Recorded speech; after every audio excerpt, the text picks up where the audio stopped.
सकते हैं। जैसे फॉसिल फ्यूल्स हैं, ये लिमिटेड हैं, तो ऐसे और भी कुछ रिसोर्सेज हो सकते हैं जो लिमिटेड होंगे, उनको हमें बहुत जुडिशियसली और वाइजली यूज़ करना पड़ेगा। ऐसे तो नहीं है कि हम उसको एक्सप्लॉइट करें कि खूब सारा है, जैसे राजस्थान में पानी कम है तो क्या यहाँ चावल उगाया जा सकता है, तो हम एक्सप्लॉइट नहीं कर सकते, हमें बहुत समझ के करना पड़ेगा। तो हेडिंग है some natural resources are limited. So we have seen initially that fossil fuels are those natural resources which are limited in quantity and will soon, ये बहुत ही जल्दी क्या हो जाएंगे, get consumed, ये खत्म हो जाएंगे, depleted, exhausted हो जाएंगे by human activity। रिप्लेनिश्ड का मतलब जैसे तुमने पानी यहाँ पर यूज़ किया पोर्टेबल वाटर, लेकिन एक पीछे पीछे वाटर साइकिल चल रहा है, थोड़े दिन बाद क्लाउड आएगा और फिर बारिश कर देगा। कभी कभी हम ऐसा भी करते हैं कि जंगलों में लकड़ी काट ली तो थोड़े दिनों में फिर जंगल में लकड़ी आ जाएगी, तो टिम्बर आ ही जाएगा। ऐसे अगर कहीं पर आग लग गई उत्तराखंड में, अमेजन के जंगल में, तो भी वहाँ कभी ना कभी 20 साल में तो अच्छी लकड़ी हो जाएगी।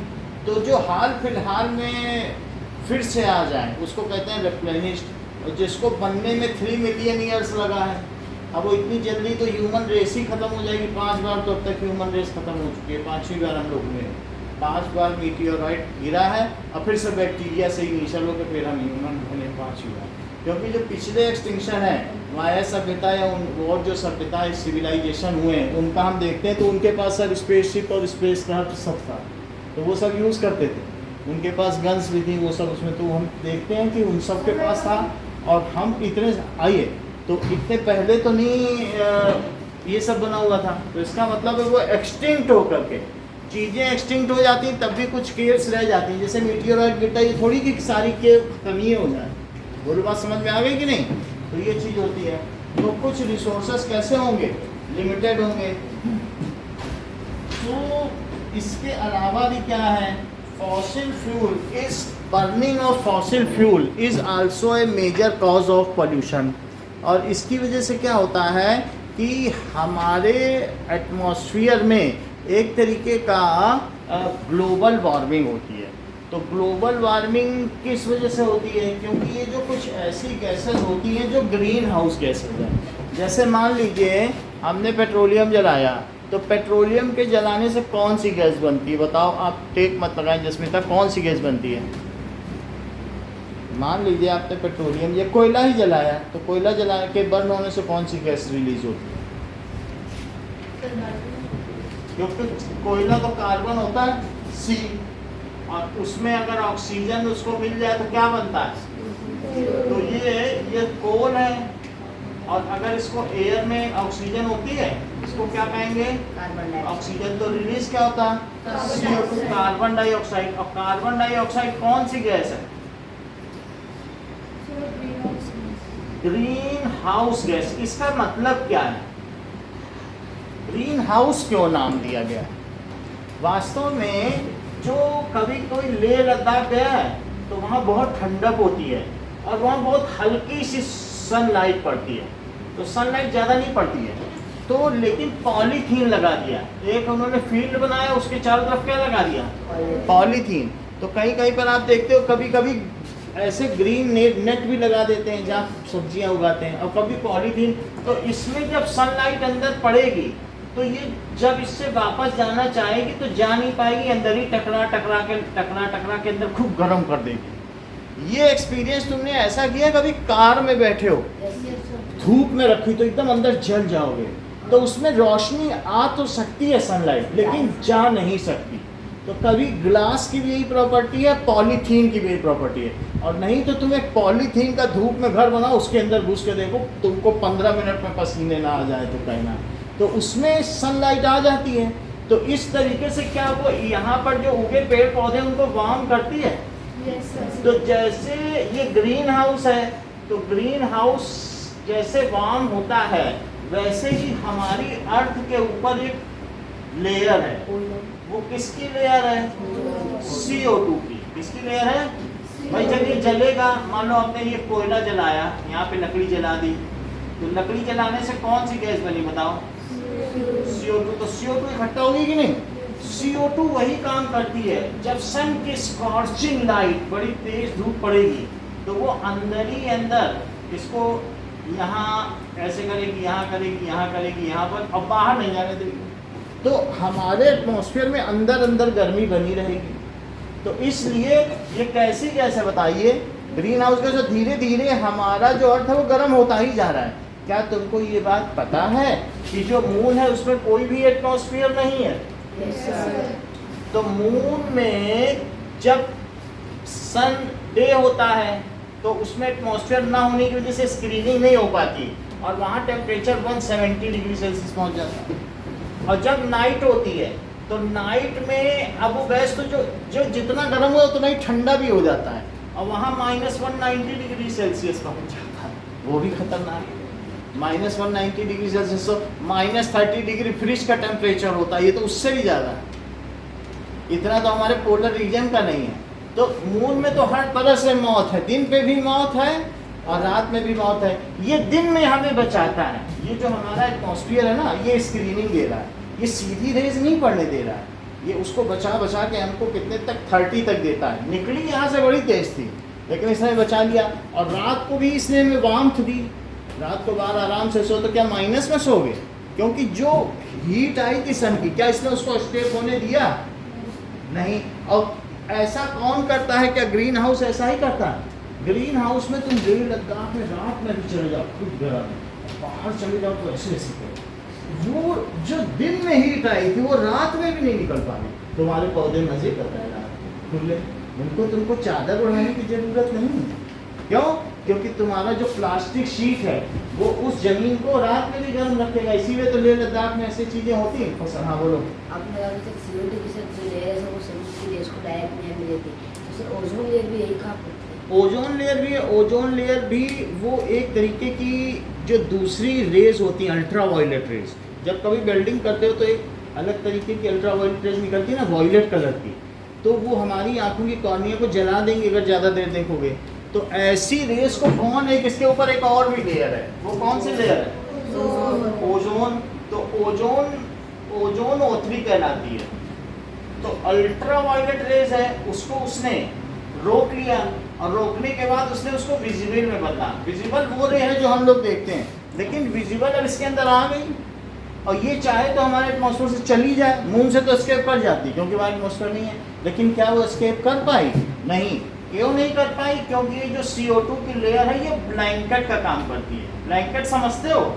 ओढ़ के सो जाओ तो तुम्हारे शरीर की गर्मी ब्लैंकेट में जाएगी और टकरा के तुम्हारे ही पास आ जाएगी।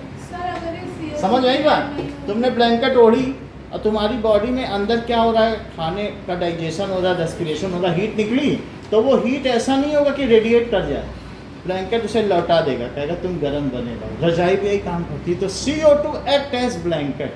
CO2 कैसा काम कर रही है? लेकिन क्या ज़्यादा यही अगर गैस हो जाए तो हमारा एटमॉस्फेयर बहुत गर्म ही होता चला जाएगा। हर साल 1 डिग्री गर्म हो रहा है। जेली फिश लगातार मरती जा रही है। 2 डिग्री एक्स्ट्रा टेम्परेचर हो जाता है तो जेली फिश की मौत आ जाती है। ट्रको उनका वो जो डेड बॉडी उठा जा रहा है कैलिफोर्निया में। और साथ ही साथ जो हमारे ग्लेशियर्स हैं वो मेल्ट हो रहे हैं।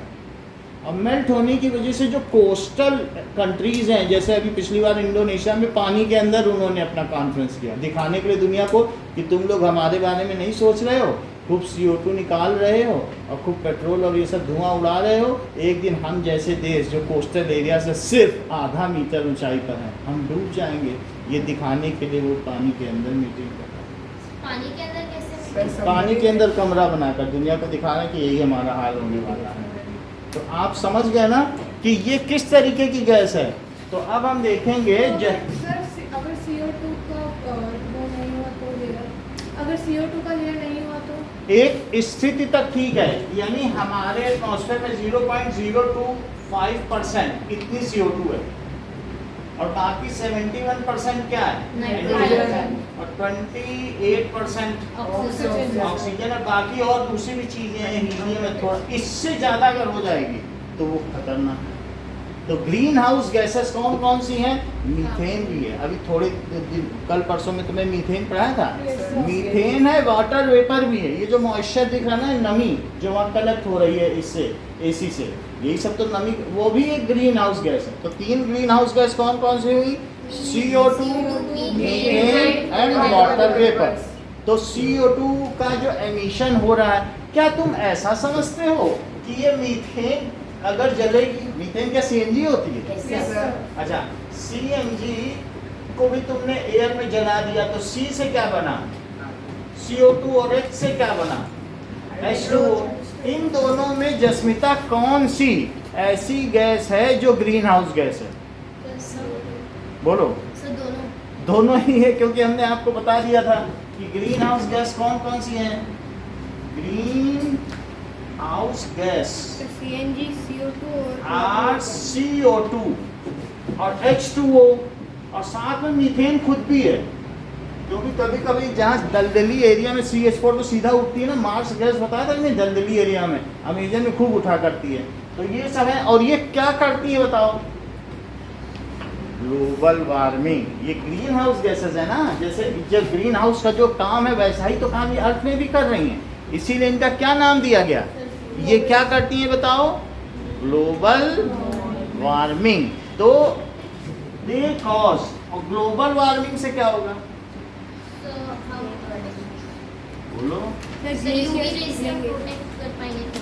वो तो कर ही देता है, वो तो पहले ही ओजोन ही कर लेगा। लेकिन मान लो ये जो गैसेज हैं, अगर इनका लेवल बढ़ता गया, एक ब्लैंकेट है ओढ़ लिया, तुम्हारी मम्मी ने कहा बिटिया हमारी सर्दी हो रही है, एक से और उड़ा दो, पापा आ गए, नहीं ठंडा तो रहेगी, रजाई भी उड़ा दिया। अल्टीमेटली इतनी हीट हो जाएगी ना तुम्हारे अंदर कि तुम्हारे अंदर तुम्हारे अर्थ में बर्फ ही नहीं बचेगी। अर्थ को अगर तुम सोचो और हीट मिल जाए, और हीट मिल जाए, तो इतनी हीट से क्या होगा बताओ? आजकल तो सर्दियों में भी सर्दी नहीं होती, मज़ा नहीं आता सर्दी का। नहीं तो पहले की सर्दी बहुत ठंडी हुआ करती थी। तो अब ये चीज़ है, ग्लोबल वार्मिंग से होने क्या वाला? Due to this our glaciers melt, जो पोल पे हैं ग्लेशियर्स, मेल्ट हो रहा है ना, हो ही रहे, टूट के गिर रहे हैं बड़े बड़े ग्लेशियर्स। अब वो मेल्ट हो रहे हैं तो क्या हो रहा है? सी लेवल क्या हो रहा है? बढ़ रहा है। तो जो आधा मीटर ऊंचे देश हैं वो तो बेचारे डूब रहे हैं। रशिया भी तो पोल की तरफ, हाँ? रशिया है तो पोल की तरफ है, वो बात अलग है कि धीरे धीरे तो ग्लोबल वार्मिंग होगी। रशिया को इतना इफेक्ट नहीं है क्योंकि वहाँ तो बर्फ ही रहती है, लेकिन जो बहुत पुराने ग्लेशियर्स हैं वो सब टूट रहे हैं, ठीक है। और उससे कोस्टल कंट्रीज का क्या होगा बताओ? जैसे मुंबई जैसे शहर हैं वो सब डूब जाएंगे। सो ड्यू टू दिस, इसकी वजह से क्या होगा बताओ? Glaciers melt and sea water level rises. पानी का तल ऊपर उठेगा कि नहीं भाई? वो पिघलेंगे तो क्या चीज बढ़ेगी? So and sea water level rises, उससे क्या होगा बताओ? Coastal country will submerge, ultimately sink, डूब जाएंगे। एंड कोस्टल, और इतना ही नहीं, एंड मैनी ऑफ द जो एक्वेटिक लाइफ है गेट एंडरजर्ड, वो लुप्त हो जाएंगे, दे विल गेट एक्सटिंक्ट, क्योंकि वो एक टेम्परेचर है, उस पर्टिकुलर टेम्परेचर पर ही वो सर्वाइव कर सकते हैं। अगर तुम पानी का टेम्परेचर भी बहुत ज़्यादा राइज हो जाएगा। हाँ, पूरा अगर ग्लोब का हो रहा है तो ज़्यादा हो रहा है, ज़्यादा वॉल्केनो ज़्यादा इरप्ट होंगे, क्योंकि अर्थ रिसीव कर रही, अंदर उसके क्या है बताओ? फेमा यानी आयरन और निकिल है कि नहीं, नीफे। तो इन दो ये मेल्ट होते जाएंगे और अल्टीमेटली वॉल्केनो इरप्ट होंगे, वही लावा गिरेगा। तो क्या ये सब अच्छा है? तो इस तरीके से अगर ऐसा होगा तो अफ्रीका में तो बहुत फल हर जगह होगा। अफ्रीका में अभी देखो, ये जो हमने बताया नहीं था कि इब्न बतूता एक प्रजाति है, इब्न बतूता बगल में जूता, एक पिक्चर भी तुम लोगों ने गाना सुना है, वो 60 डिग्री में रहती है। इतना टेम्परेचर बढ़ गया बताओ। और वो क्या, जैसे दीमक लोग घर में रहते हैं ना, वो पहाड़ों में गड्ढा खोद खोद के इतने छोटे छोटे होते हैं, उसी में छुप। And coastal region will, sir तो हम ये पता लगा सकते हैं कि कितने दिन में जो कोस्टल, कितने दिनों में या कितने सालों में जो कोस्टल कंट्रीज है वो डूबेगी, क्योंकि सबके अलग अलग लेवल है, कोई 0.5 मीटर पे, कोई 1 मीटर पे, तो सब ग्रेजुअली धीरे धीरे सबमर्ज होते चले जाएंगे।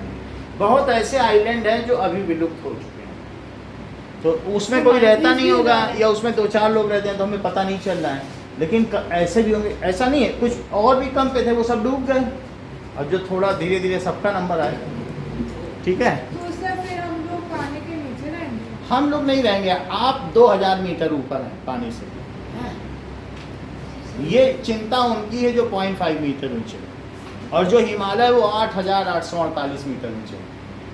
तो सर हिमालय तो चल गए इंडिया में। तो आप समझ गए ना, चिंता उनकी है जो 1 मीटर ऊंचाई पे है। Yes sir. और आप कितने मीटर, आप देख लो यार, बीकानेर सब जगह पानी भर गया, जोधपुर में नहीं भरा।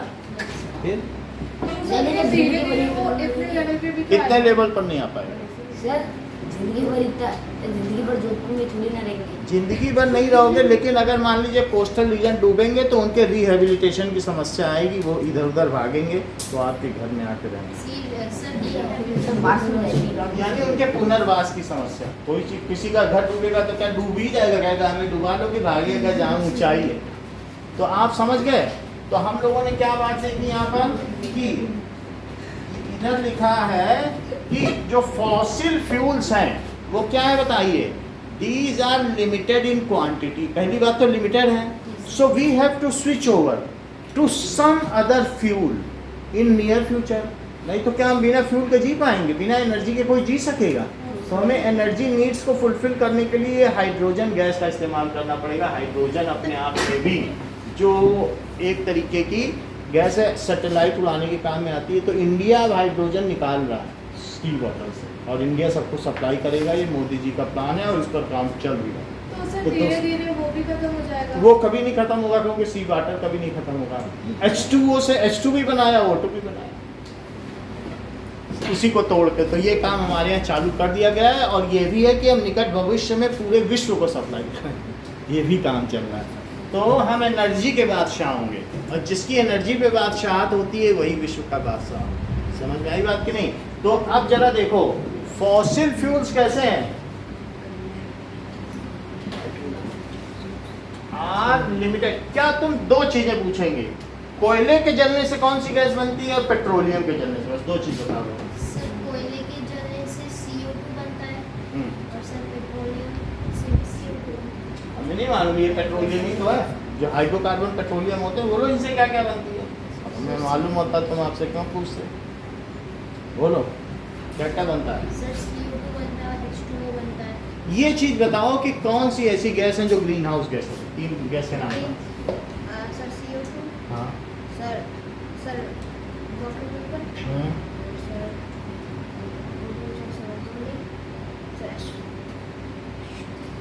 बोलो carbon dioxide, water vapour.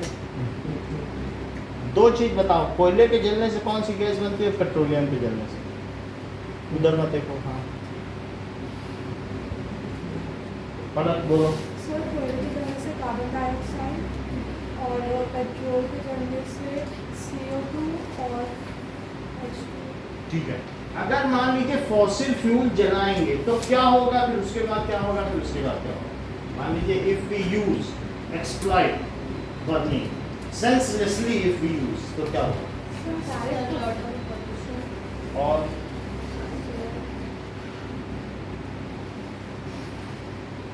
Ayushi बोलो। सर पहले तो बहुत पॉल्यूशन होगा, लॉट ऑफ पॉल्यूशन, और धीरे धीरे करके हम फॉसिल फ्यूल्स खत्म हो जाएंगे। और सर फिर अगर हमें इन फ्यूचर हमें फॉसिल फ्यूल की ज़रूरत पड़ी तो यूज हो जाता है। ये तो एक बात हो गई। दूसरी बात, ग्रीन हाउस गैस का परसेंटेज इन एयर बढ़ेगा, CO2 भी बढ़ेगी और वाटर भी बढ़ेगा। सर ग्लोबल वार्मिंग तो ग्लोबल वार्मिंग बढ़ेगी, ग्लोबल वार्मिंग बढ़ेगी तो क्या होगा, फिर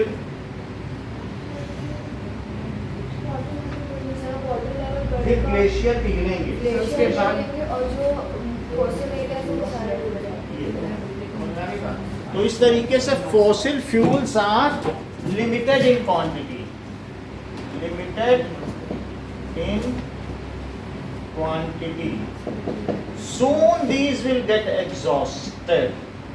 Soon these will get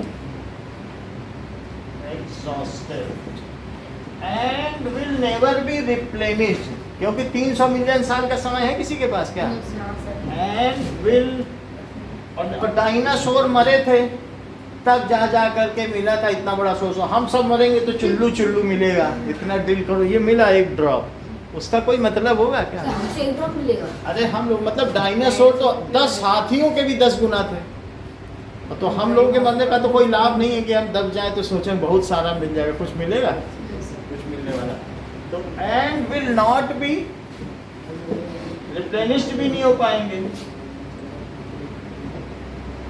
अच्छा, इसके अलावा फॉसिल फ्यूल की और क्या दिक्कत है? जैसा रिया ने बताया, दीज कॉजेज एयर पोल्यूशन। इससे क्या होता है? कॉजेज एयर पोल्यूशन भी करते हैं। तो अगर फॉसिल फ्यूल खत्म हो गया तो पूरे वर्ल्ड में पॉल्यूशन भी खत्म हो जाएगा फिर? अगर फॉसिल फ्यूल खत्म हो गया तो देखो, फॉसिल फ्यूल अगर खत्म हो गया तो वो जो CO2 है, CO2 को एब्जॉर्ब करते हैं ट्रीज। अगर हमने ट्रीज ज़्यादा लगा दिए तो पॉल्यूशन खत्म होगा। और ट्री भी हम काटते गए तो बोलो ट्री क्या करते हैं? क्या तुमको ये बात मालूम है? ट्री जो है वो CO2 एब्जॉर्ब करते हैं और हमें वापस क्या देते हैं? तो हमें एक गलती नहीं करनी पड़ेगी।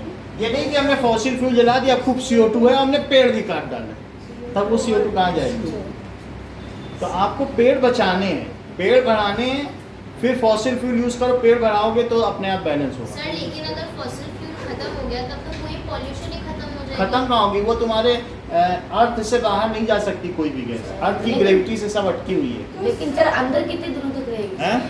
कभी भी कोई एक पार्टिकल भी, जो हमारी एटमॉस्फेयर की एक भी गैस है ना, मून हल्का है तो वहाँ गैस भाग जाती है, और अर्थ कैसी है तो इसका एटमॉस्फेयर की गैस भाग नहीं पाती है।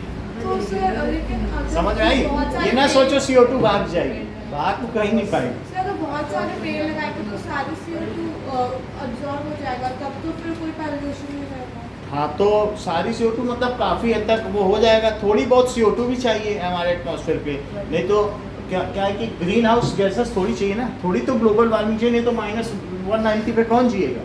तो सब चीज़ें बैलेंस होना चाहिए। ये जो हमारा ना जो बायो जियो केमिकल साइकिल है, ये अगर बैलेंस है, वास्तव में हम रिस्क ले रहे हैं। So we are playing with ecological balance.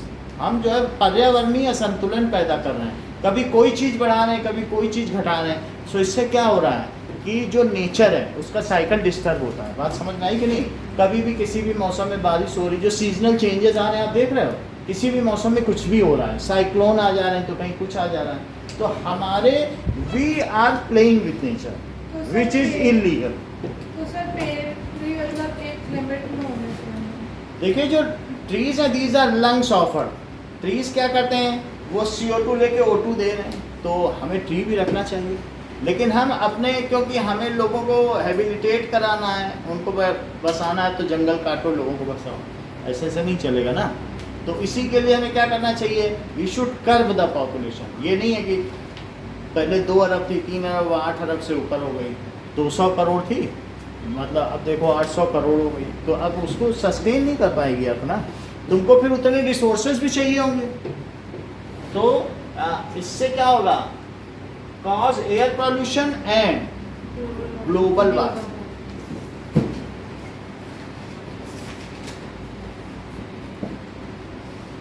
तो अब उसके लिए क्या आपके में पॉइंट्स दिए गए हैं।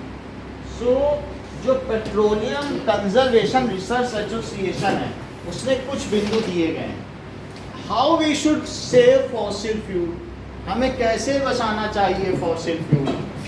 Sir by replacing the fuel. जैसे कभी सिग्नल पर रुको तो अपनी गाड़ी को क्या कर दो? स्विच ऑफ कर दो। ऐसा नहीं कि वो चलता रहे। यदि वो चलता रहेगा तो फिर अच्छा नहीं है ना। तो इस तरीके से क्या बताया गया कि petrol we should for better environment, better उसके लिए हमें क्या करना चाहिए? There are certain tips.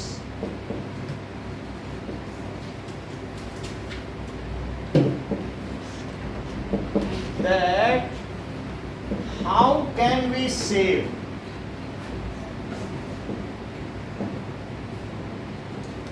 Our fossil fuel. हम कैसे बचा सकते हैं? These tips are given by, इसे किसने दिया है? Petroleum conservation research association. These tips are issued by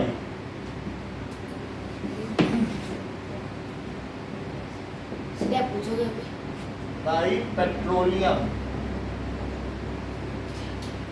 petroleum conservation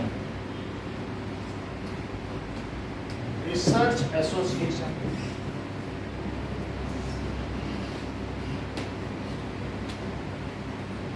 तो क्या टिप्स है बताइए?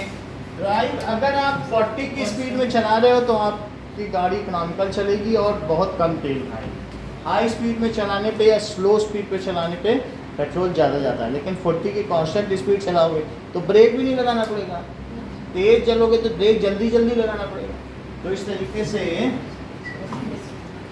Drive at constant speed. किसी के पास स्कूटी है तो उसमें ग्रीन जोन बना होता है स्पीड इकोनॉमी, सर इकोनॉमी वहाँ अगर तुम्हारा कांटा है स्पीडोमीटर का तो तुम्हारा तेल अच्छा यूज ठीक का मिनिमम ऐसा होता है कि नहीं? एक ग्रीन फोर्स है सर इकोनॉमी भी लिखा होगा सर एक्टिवा के अंदर। उसमें लिखा भी रहता है at a constant and moderate speed.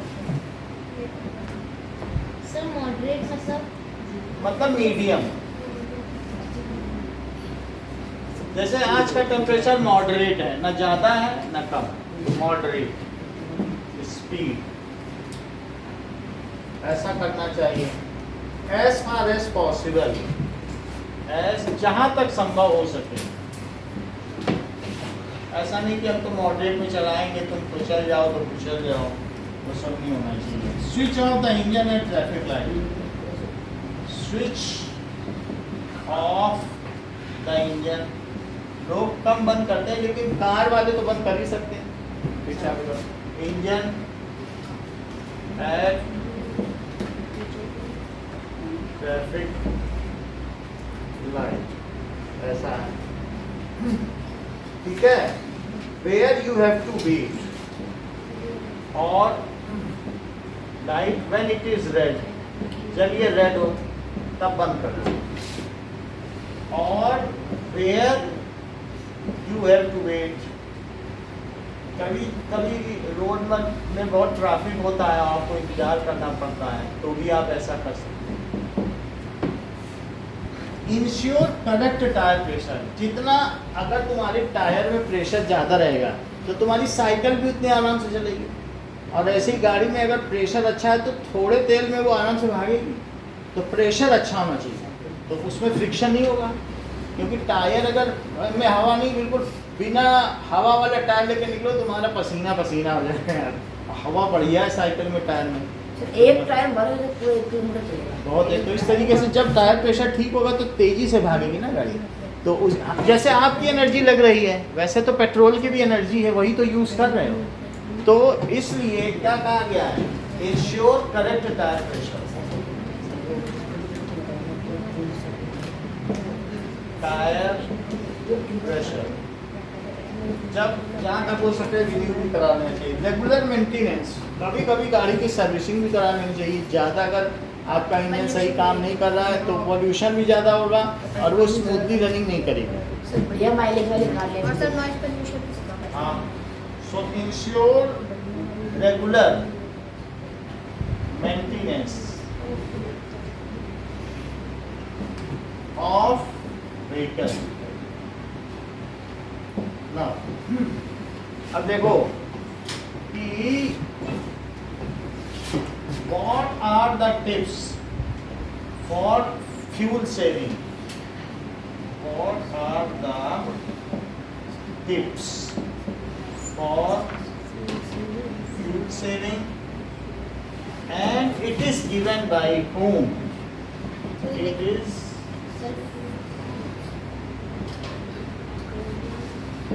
okay. Sir conversation के आगे क्या लिखा है? Research.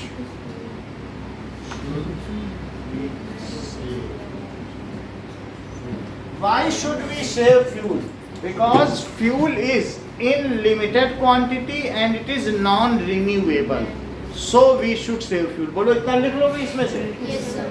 It is limited in quantity and non renewable लिख देना, and it will soon get exhausted, so we should save Save it. Fuel.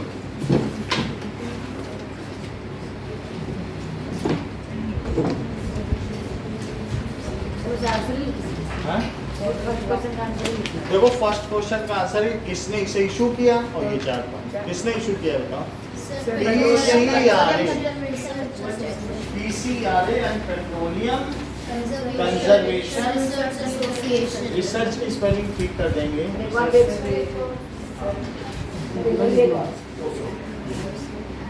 Petroleum association research